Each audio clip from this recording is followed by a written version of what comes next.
Hi! In front of me is DOOGEE X97 Pro, and today I would like to show you how you can set up Face Unlock.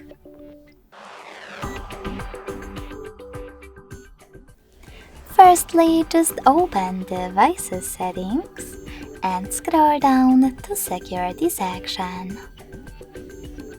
Now click on Biometrics and Password.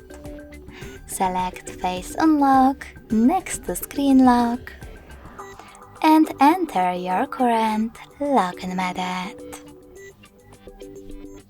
Finally, click on More at the bottom right corner. Select I agree and click on Start. Remember to keep your face in frame.